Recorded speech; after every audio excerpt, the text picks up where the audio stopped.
Gillespie never becomes governor. Tonight, several breaking stories as we come on the air. The violent prison break unfolding right now. Multiple prison employees targeted. Schools were put on lockdown. Tonight, reports of injuries, a fire set, and several people rushed to the hospital. Also breaking, the deadly wildfires, new evacuations, the line of cars, two major fires combining as one, and authorities with their new warning. Just in tonight, a major development in the Las Vegas massacre. The hotel has just released a new timeline. What we're now learning about the hero security guard and when the massacre began. The American mother and her family held hostage for 5 years, freed by a terror group. Brian Ross standing by. President Trump's chief of staff comes before the cameras, addressing reports of growing tension with the president. Is he quitting what he declared today? And movie producer Harvey Weinstein speaking out. What he's now saying as the list of allegations grows, and what police in New York City and London are now saying. This is ABC World News Tonight with David Muir. Good evening, and it's great to have you with us here on a Thursday night. And we begin with that fast-moving story in Elizabeth City, North Carolina tonight, a violent prison break attempt. There are reports of several people injured. More than a dozen are being rushed to the hospital. And there is also word fires were set within the facility. Schools in the area had been placed on lockdown, buses carrying children home brought back to school. And there are reports at least one inmate is unaccounted for. There is a manhunt tonight. ABC's Gio Benitez leading us off. Chaos at a prison in North Carolina. Police responding to an attempted prison break. We do have a mass casualty incident.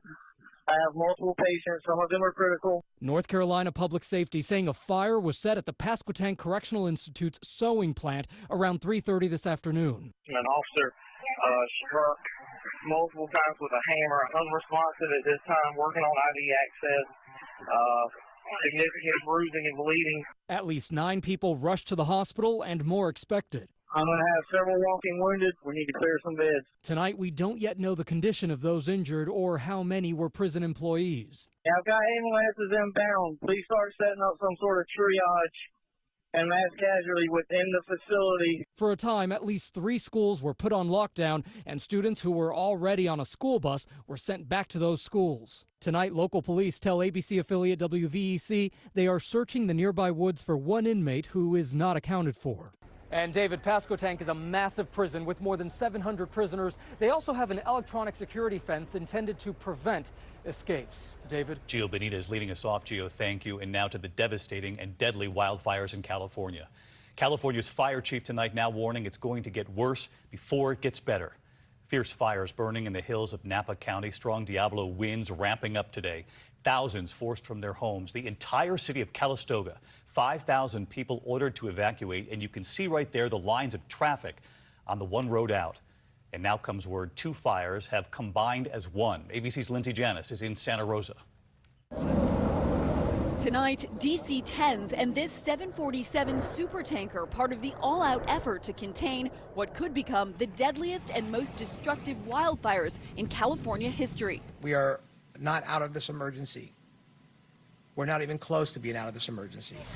This team from San Francisco in a hand-to-hand, house-to-house battle. On the front lines, firefighters dealing with thick smoke and rough terrain. So this fire is about to jump this road here up this hillside. There is a significant potential for that. And if you look at the fuels, they're very, very dry. More than 24 now dead, hundreds missing. Authorities now using cadaver dogs to find victims. We have found bodies that were almost completely intact, and we have found bodies that were nothing more than ash and bones. Winds gusting up to 45 miles an hour could erase any progress they hope to make against fires that have already burned more than 250 square miles. And a number of these fires, as they grow, are actually growing together. Entire cities evacuated. In Calistoga, police going door to door and patrolling streets. Roads choked with cars. Folks are being smart. Get out while you can. In Sonoma, a race to pack up. I built 30 years of my business, and I'm not letting a fire take it. So we're going to clear everything out as much as we can. And tonight, new questions about how authorities warned residents about the fires. Local authorities have the responsibility of pushing out messaging for evacuation orders. Sonoma County reportedly considered but did not use the wireless emergency alert system because it worried it could create panic and hinder rescuers. And Lindsay Janis joins us live from Santa Rosa. And Lindsay, you told us that staggering number, 3,500 homes and businesses destroyed by this fire, and you're where a school once stood? That's right, David. Take a look at this. This was a Catholic high school. The mangled metal you see there, school desks. And this fire extinguisher exploded by the flames. Of those 3,500 structures you mentioned destroyed by these fires, more than 2,800 of them right here in Santa Rosa. Just incredible devastation. Yeah, David? Stunning scene there. Lindsay, our thanks to you. Let's get right to Rob, because we all heard the fire chief say that this could get worse before it gets better there. Looking at these winds tonight, Rob. And they're going to crank up again tomorrow, David. We've got about 18 hours, though, of relative calm tonight for them to try to get things under control. But red flag warnings, look at that. And the fire weather watches for a huge chunk of California, especially Southern California, where tomorrow conditions will be critical. Offshore winds will pick up tomorrow right through Saturday. Humidity levels are going to be dropping. This weekend will be difficult again, David. All right, Rob Marciano with us again tonight. Thank you, Rob. Next tonight, President Trump and his Chief of Staff, General John Kelly. Today, a very rare moment. Amid reports of growing tension between the two, the Chief of Staff suddenly walking into the White House briefing room, and he took questions about his relationship with President Trump. Here's ABC's Chief White House correspondent, Jonathan Karl. Chief of Staff John Kelly today firmly denied reports that he's so fed up with his job, he wants to quit. Although I read it all the time, pretty consistently, I'm not quitting today. I don't believe, and I just talked to the president, I don't think I'm being fired today. I am not so frustrated in this job that I'm thinking of leaving. It's the first time Kelly has taken questions from the White House press corps since becoming the ultimate behind-the-scenes power player. Do his tweets make your job more difficult, General Kelly? No.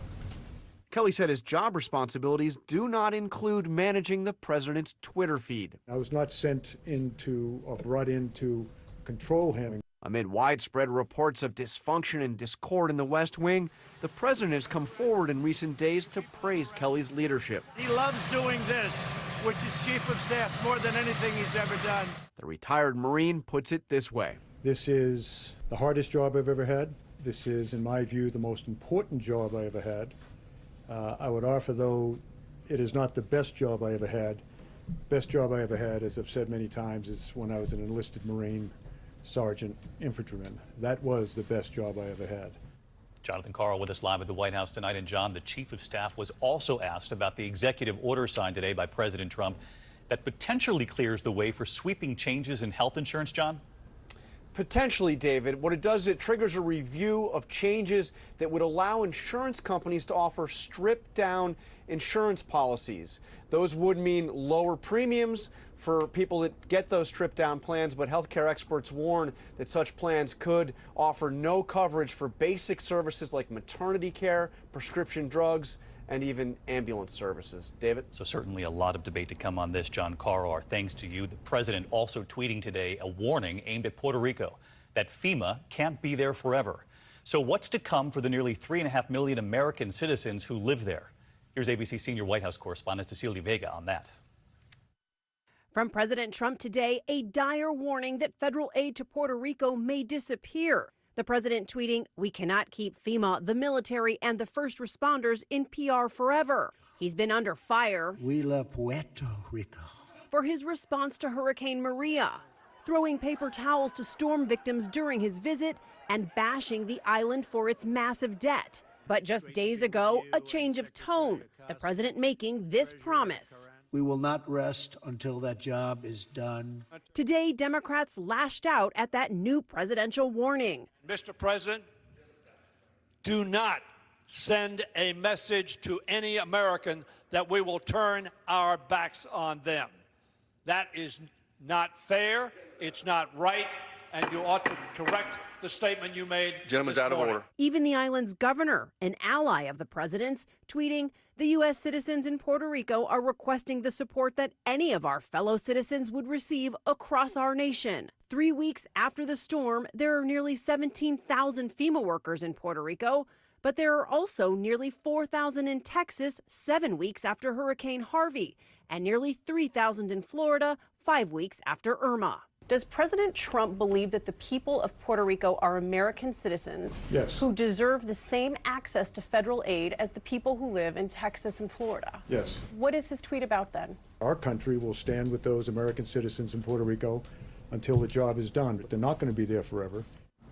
Cecilia Vega with us live from the White House. And Cecilia, after that warning that FEMA can't be in Puerto Rico forever from the president today, you learned that FEMA workers spend years helping Americans rebuild. In fact, they're still working on the recovery efforts after Hurricane Katrina 12 years ago.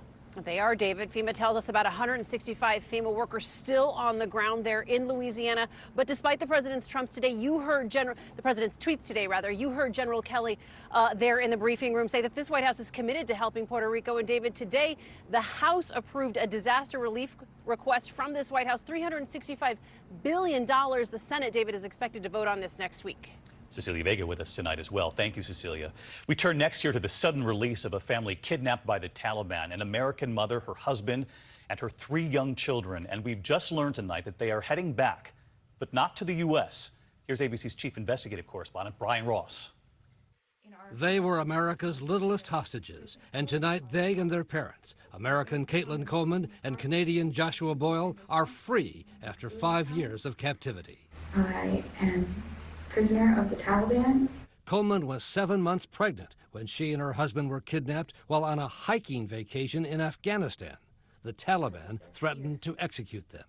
They are willing to kill us, willing to kill women, to kill children, to kill whomever. Hostage videos over the years showed their plight worsening as she gave birth to 3 children. My children have seen their mother defiled. And the ordeal took its toll on her parents, Linda and Jim Coleman, in Stewartstown, Pennsylvania. I'm not sure I'm ever going to see her again. I'm not sure I'm ever going to see my grandchildren. So it's gotten very, very difficult. The Pakistani military launched its top-secret mission Wednesday in a mountainous area near the Afghanistan border, saying it was acting on U.S. intelligence information. And even before the hostages were in U.S. hands, President Trump made a cryptic reference to the mission. And something happened today where a country that totally disrespected us called with some very, very important news. The president has accused Pakistan of giving safe haven to terrorists, but today he thanked them. Right now, a lot of countries are starting to respect the United States of America once again. And Brian Ross with us here tonight. And Brian, you learned that this family is headed back to Canada, not the U.S. Yes, David, American officials say the husband refused to board an American military aircraft or to allow U.S. medical personnel to examine his children. And Caitlin Coleman's father tells me tonight his daughter and her family are indeed planning to go to Canada. He says he can't understand why they're doing that after all the U.S. did, David, to get them free. All right, Brian Ross tonight. Brian, thank you. Next here to that developing headline from Las Vegas. Tonight, the hotel now revealing its own timeline involving that hero security officer who was shot and who then called for help, and the massacre. ABC senior national correspondent Matt Gutman back in Las Vegas. Tonight, the owners of the Mandalay Bay out with a new timeline of what they say happened the night of the massacre. The company disputing what police have said and insists there was no 6-minute gap between the time that Stephen Paddock shot a security guard in the hallway and the moment he opened fire on the 22,000 concert goers down below. In a just-released statement, the hotel chain says the rampage began at most 40 seconds after the security guard reported he'd been shot. The implication, by the time hotel security was notified about a gunman, the massive attack was already underway. Campos wasn't the only one who called security. A maintenance man on the same floor did as well. Call the police. Someone's firing a gun up here. Someone's firing a rifle on the 32nd floor down the hallway. The hotel tonight saying Las Vegas police officers and hotel security were already in the building and were dispatched immediately to the 32nd floor. And Matt with us live. Matt, this is a different timeline from what the police have presented. It's wildly different. Now, the Las Vegas Police Department is going to roll out its new timeline tomorrow, but what's so shocking is that 12 days after the worst mass shooting in U.S. history, the police here still can't tell us exactly what happened and when. David. All right, Matt Gutman with us tonight. Matt, thanks. There is still much more ahead on World News Tonight this Thursday. New developments in the Harvey Weinstein scandal. The movie producer himself now breaking his silence tonight. What Weinstein is now saying as the list of allegations grows.